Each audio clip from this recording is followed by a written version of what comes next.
Hi Databricks community. In this video, I will be discussing about rest of the concepts from the ELT with Spark chapter of the Databricks Associate exam. The topics which I will be covering are dealing with the timestamp and the date, extracting a pattern from the given string column. How do you work with your nested data fields or the columns, the array types? How about parsing the JSON? Most likely when you hit an API, you are going to get the payload in the form of the JSON string. So it's crucial that you understand how can you interpret and parse that JSON string. So that's important. Next up, it's about the joins, the inner join and all sorts of the joins. Then very important concept of working with explode and the Flatten function, pivoting, and then about defining your own uh, functions in the Databricks SQL, which are called as UDFs. Define SQL UDF, user defined function. Once you are defining that function, where is it actually registered? You should be locating it. So it's that aspect. Then we have the security model for sharing SQL UDFs. So it's about how can you grant permissions and all. Then it's about case when. We have seen this, I think, previously somewhere. How can you leverage upon the case when statements? Let's get started. I will be walking you with respect to the employee data I was using earlier. So if I try to bring upon the records of that particular table, you can observe we have one column by the name entry timestamp, which is by default registered here to be of string type.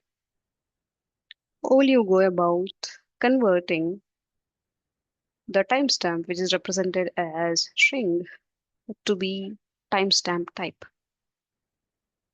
Databricks supports for the particular the data type to deal with the data time that is a timestamp. So it's about that conversion. So let us take a look. So what method you will be using, and also it's about casting a column to a timestamp. So what is our timestamp here? It is a entry timestamp a column which is given as a string, but we would like to convert it as a timestamp type. So how shall we do it? We will be using a global function given by the Databricks called cast. Cast is a function here. It takes the column which you would like to convert as the argument, and within that you will be aliasing the data type for that column. Here the column name is entry timestamp, and you would like to right change its data type to timestamp. So as timestamp. So all these are keywords here. As is keyword, timestamp is keyword, and just cast as a function. Right. So with that, now if I go about checking the result of this,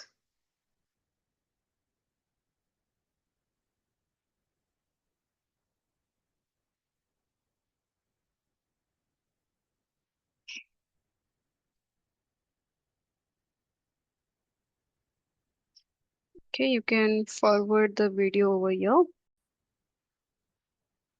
Since we are using the free edition, occasionally we may be seeing some, delay while executing the statements. Fine, now it's done, and you could check that the type of the column that we have now is timestamp. Fine. Now with this result, right? With the result is nothing but the column of the timestamp type. You can play around extracting the components of that timestamp. So what's that component of the timestamp type?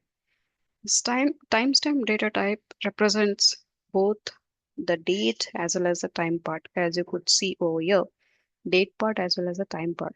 So you can go about extracting maybe the year part, the month, the day, the week, such kind of things. So it's about extracting calendar data from the timestamp. For that, we have bunch of methods or the functions given by the Databricks SQL. So those are over here. Select and you could see I'm going about casting the entry timestamp from my original table, the employee data to as event time. So this event time is of timestamp type for us. Over that, we can go about extracting, or otherwise that string itself, right, which was represented in the right format. Over that itself, even these functions work. Okay, here, and I'm passing the string itself, entry timestamp, and we can extract year, a month, the day, and let us say you are about to extracting the day of the week, right? So then you have one more function called date format. So date format, and in that you pass in your the column out of which you are expecting to extract, because we don't have straight away the function here to extract the day of the week, right? Here simply if I say day, it will give that whether it is 1st Jan or 2nd Jan. It's not going to give the day of the week like Monday, Tuesday, Thursday, right? That thing to get it. So we can use the date format function into timestamp and then this triple E, fine. So more about these, you can find it from your Databricks documentation. So how shall you use these different symbols and the pattern table is there. Uh, so you can browse through date time pattern SQL reference from the Databricks. So there, if you look at the capital E represents the week of the day, okay, given as text, and it's going to return you the day of the week, right? Try with the double E, try with four E's and check out what's the difference over there. So that way you can play around. Then we have here the hour function. And so let us execute.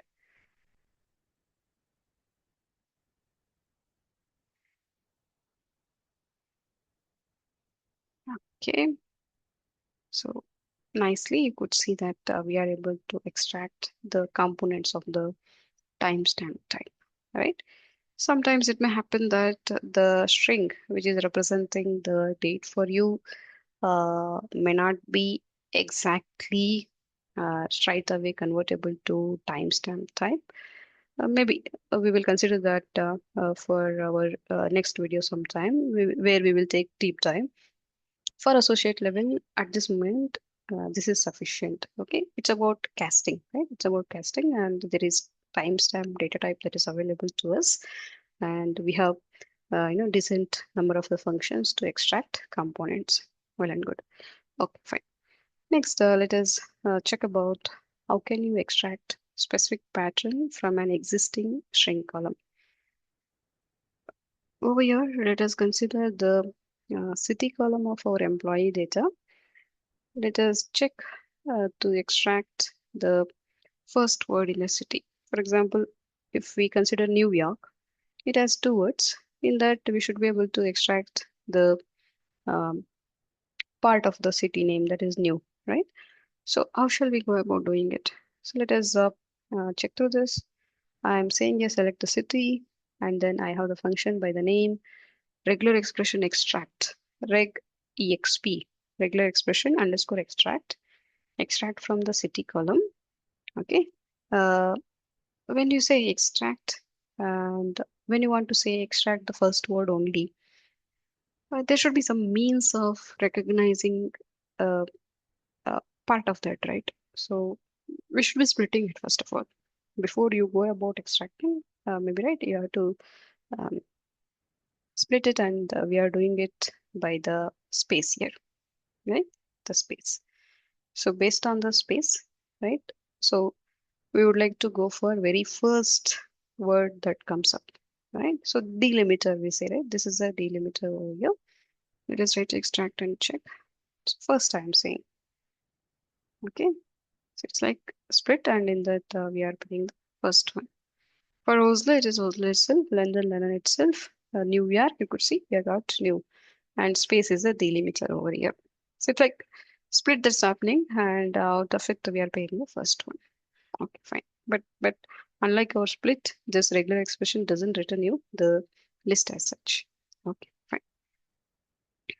So then, about maybe write one more example you can check through. I will put across that example for you. I will execute it. I will provide it to you for your practice as well. But try to check through what's happening there. It's like the regular expression replace function is being used, and we do have the substring as well here. Check through and try to challenge yourself and understand if it is very new for you what's going on here. Okay, good, fine. So okay, next let us move towards the next topic, which is about working with arrays in Databricks SQL. To represent an array, we have array data type, and at this time let us consider very simple ones. Let us check through how can you go about, uh, just a minute. Yeah, second, we have here the array. Arrays can be represented using the function called array, right? On the fly, your select can pick whatever you mention. So it is a literal content that I'm going to pick. So array function AIML data as skills. So we are creating skills array on the fly, right? So let us execute it.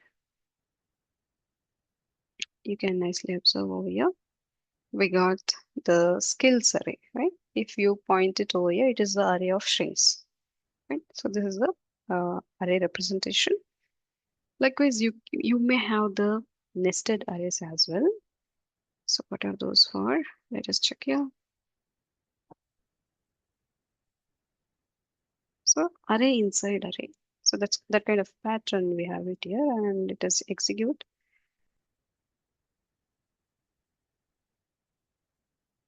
So what do we see? So there is a nested, you know, structure over here, array inside the array, and each element is an array actually. Yeah. It can be an array or you need to check, right? Fine. Now let us check upon how can we utilize the different array functions. How do you go about checking the size of the array? How do you check whether a particular element is present in the array or not? So for that, we have array related functions provided, and those are contains, union, and explode, flatten, and so. At this moment, let us say we would like to calculate the number of elements in the array, and we would like to check whether the skill AI is present in the skills array or not. So for that, I can say your uh, size of skills, and then array contains function, I can utilize it. So this select will give me kind of the temporary table out of it. I'm again about going about picking the size of the array and checking whether array contains something or not. So here you can observe it is a select from clause that we are using, but within the from clause, it's kind of on the fly table that I'm providing. So that is a select array. Fine. So this gives you the skills column. So from there, we are treating as if it is a table, and out of it we are executing the things. So if I run it now, you could see that the skill count, it's the name that we have given to the column we calculated using the size. It is a 3, and whether A is present in the skills array or not, it is there, right? A is there, so it returns true for us. Cool. Next up, let us see a few more. Let us talk about something called explode. Very, very important. Let us check how does it work. What I'm saying the array, whatever we were representing earlier, select the array I used to say, but that entire array I have given to a function called here explode. I hope you remember when I executed select array, the array was being displayed as if we write it right within the square bracket. But with explode, what will happen? I appreciate your observation. You can check it here. Cool. Earlier, it was coming up this way, right? Horizontally within the square brackets. They used to represent those elements. Now, what's happening? It has come over onto each of the row. It has exploded. It has exploded from being within one cell, one row, one cell. It was there, but now it has been spread across three cells, across the three rows. Fine, single column, but it has gone on to three rows. That is the explode. Kind of transpose has happened over this, right? So that is the functionality of the explode. You can compare and contrast it. So let us check if they can go hand in hand over here.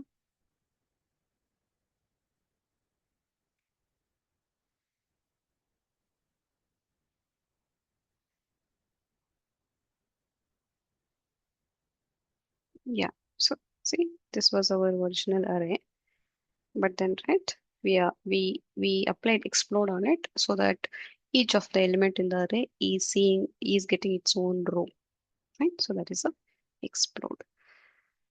So next up, let us have a look at flatten as well. So that's where we have something called how to work with flatten and all. I think it was somewhere here. Mhm.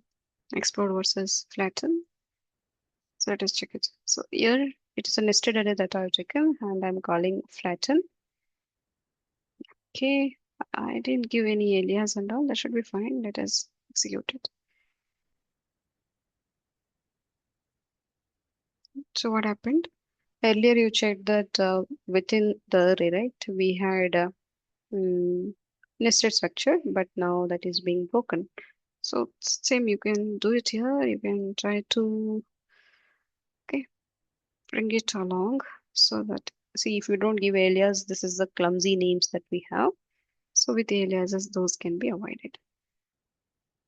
Right. So this is a nested kind of structure we have, and we have flattened it. We have brought the elements out of the box. Right. So that is a flatten. So likewise, there are some more array functions like sorting the elements of the array, finding the distinct elements from the array, combining two arrays, right? That is array union, finding common elements between the arrays, that is array intersect. And then we have something called array except and all, which will give you only arrays from one array, elements from one array. I'm sorry. And you can also try to find the element at a given index and all. So trivial things that you would have been doing with your Python list and all, right? You are able to do it here as well. And for all that, you do have a set of functions, and you can take a look at the syntactical uh, you know, pattern for that. Fine. So it is taken. So you can execute and check them. I hope these are simple and you can line by line execute and check them out on your own. I will be sharing this notebook with you. Fine. Next up, we have here working with the JSON strings. So what is this JSON string that I am speaking about? Please let me know. Okay, I am assuming that you know most of you may be knowing the basics related to data engineering. So what is this JSON pattern and the basics of the SQL and all? If you expect these kind of basics to be covered from our channel, please comment it and let us know. We are happy to hear from you. So for all the videos, okay, whenever you are taking a look, we request you to please do share your valuable feedback and the topics that you may expect from us. Okay, so that it will serve as good motivation for us as well as you know we will be striving our best to bring you the you know content that you're expecting. Okay, done. Thank you. Fine. So let us see here. This is what I was referring to as the JSON string. So in case you are coming from Python, this is nothing but dictionary, correct? And that entire dictionary, I'll put it in the code. That becomes your JSON string. Fine. So if I just execute this one now, obviously this is a string. Fine. It will simply say this is of the string type. Correct. Okay. So then how do you go about representing it in your Databricks? Okay, in your tables, right? How do you go about accessing the inner elements of it? So that's where you should be using the from JSON function provided by the Databricks. Okay, you should attach schema to what you see here, okay, through the from JSON. So select from JSON. From JSON is the function which takes two arguments. First argument being the JSON string itself. The second one is nothing but your schema DDL, right? As a string, the schema you are defining the name, which is of string type, city, which is of string type, salary is going to be int type, and whatever I get after doing this parsing, this is called parsing, right? To you are able to identify the elements present in the string. So I would like to call it as parsed, okay, parsed column. So this one, if I execute and check it now, it says this is a parsed, and if you over the mouse on it, it says it is of struct type. Earlier it was saying this is a string, but this time it says it's a struct. So struct is nothing but a kind of compound data type that we have there. So whenever you have the compound data type, you can access the elements inside that using the dot notation. Fine.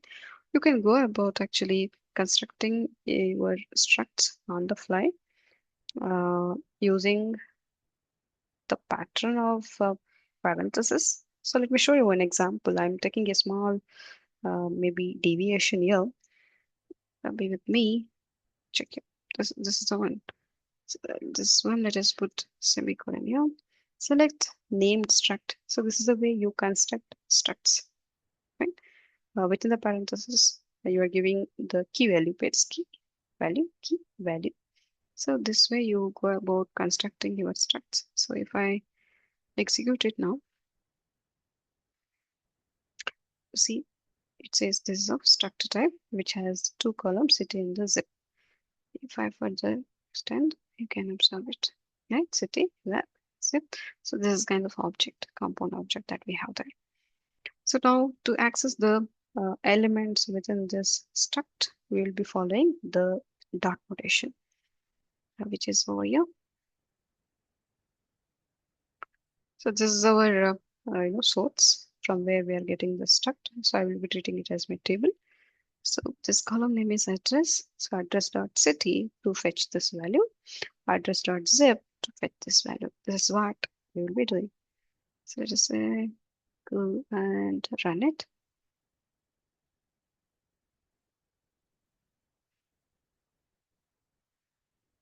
So then you could see individual elements we are able to fetch it. So once you get your struct after passing the JSON, you can use your dot notation to access the elements present in that JSON string.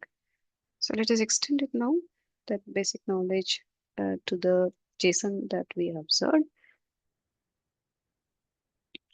It may look simple or maybe for some of you complex at this moment, but believe me, the actual payload that you get from the APIs may be more complex than what you are observing here.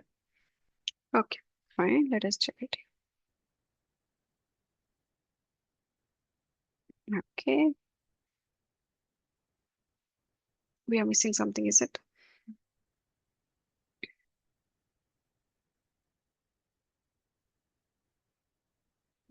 I am missing over here the parenthesis.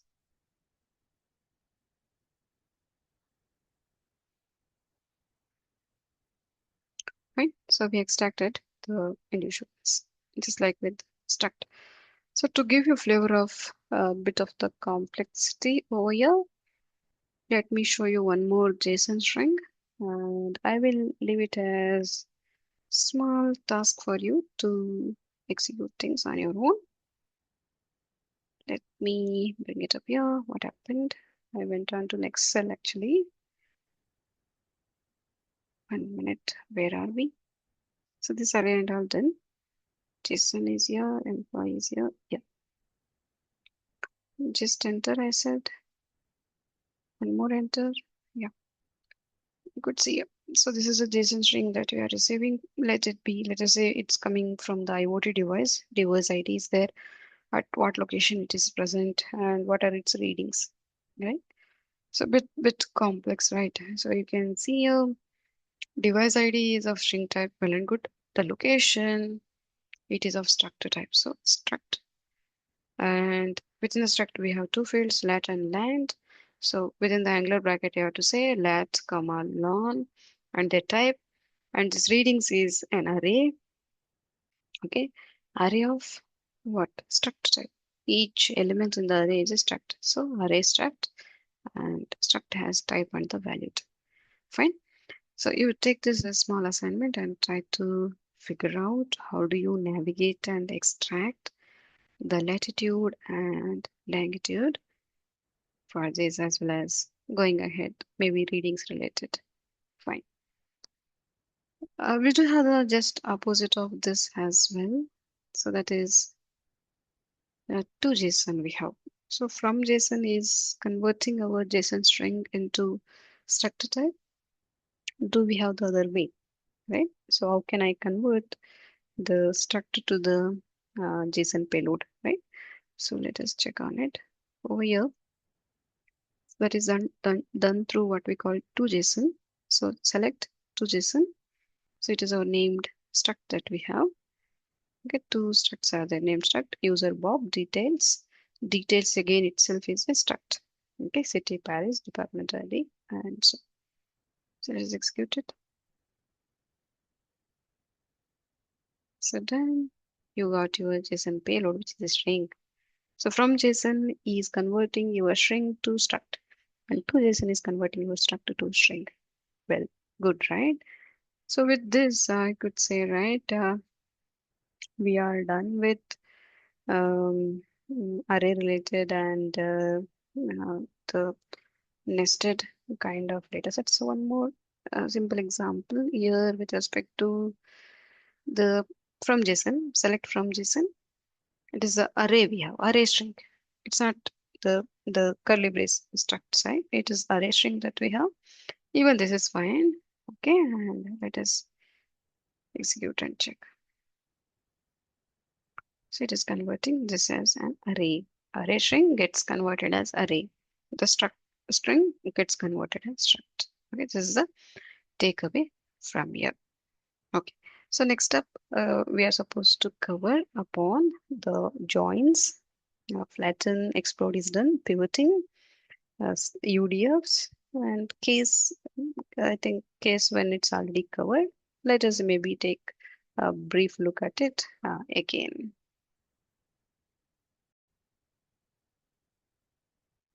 Let us check now how does the pivoting work. Better understood with the example. Let us take a look at the records of the employee table that we have. Here, the city of the employee is recorded, the department of the employee recorded, and we do have the salary. So if you look at the pattern of the values for the city column, it is common to find the cities repeating, okay? Because many people will be living in the same city, right? Likewise, it is common for the department to get repeated also. What if we have been given the task of finding the average salary for each department in a given city? So that's when pivoting can help us, right? Instead of having something in the form of the rows, what if we project it as columns? Right? So let me show you the example, and that should help you better. Here it is, just a second. So it's about using the function called pivot. And let us go over here. Select, fine. Select start from, select department, comma, city, comma, salary from employee data. And we are pivoting the average salary part, right? Average salary for city in New York, London, and Paris. We are not doing it for all the cities. We are particularly interested in finding the average salary department wise in New York, London, and Paris. So this is the way we do it, right? So you are writing your from clause. After that, you are providing your pivot clause. Fine. So this is the case. Let us execute.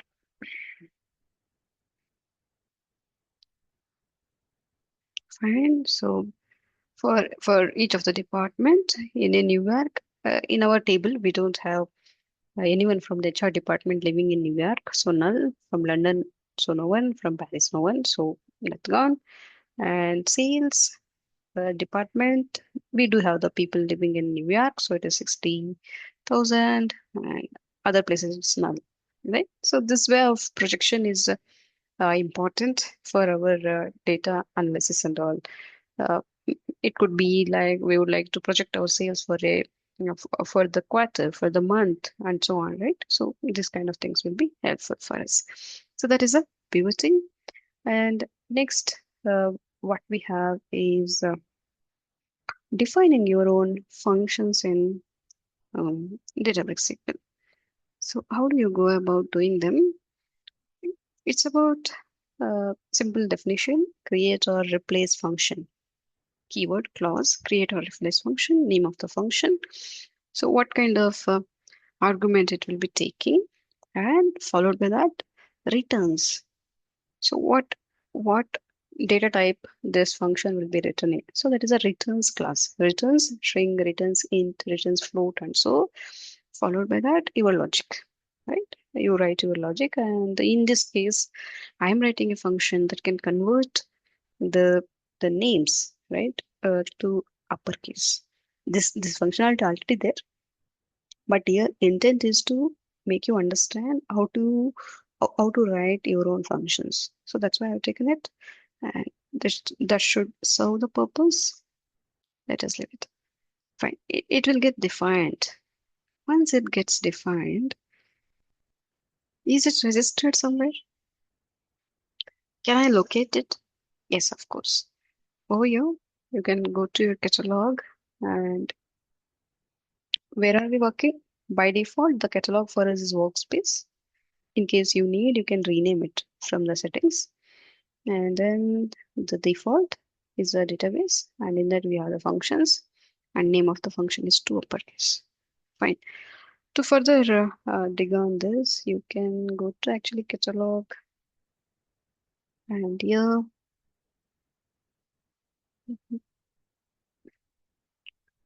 same process, but then right we get more details over here. Okay. See, so this is a scalar function. Its return type is string. It is written in the language called SQL, and so okay, permissions. If you want, you can give permissions over this function to the other people. Okay, you from UI you can do, or from uh, uh, programmatic approach, right? SQL statements also you can write to grant the permissions and all. Fine. So that approach we have it. Unless you are giving right permissions to the people, they won't be able to call this function, execute it. Fine. Okay, good. Let's come back and let us try to uh, make use of this function. Okay, I'm the one who created it, so I should be having the appropriate permissions on this. So let us just execute it. The describe the security model is nothing but that granting part I was saying you. Select to uppercase of the alias. To uppercase is the function that we have registered, and it got converted. Okay, fine. So that's it about your what do you say, the UDFs. Let us see a few more details around this. You can list the functions existing in your database. I'm looking forward to list the functions in the default database.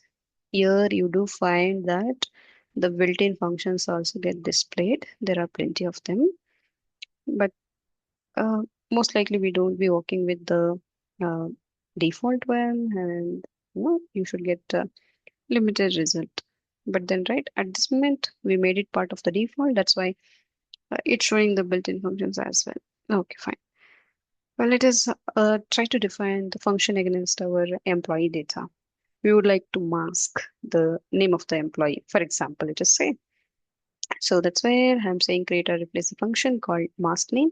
It will be taking name of the employee, return string, return concatenation of substring of the name from 1 to 1, and rest of the name will be star star star. So we are providing masking for it. So later I'm trying to invoke that function as well.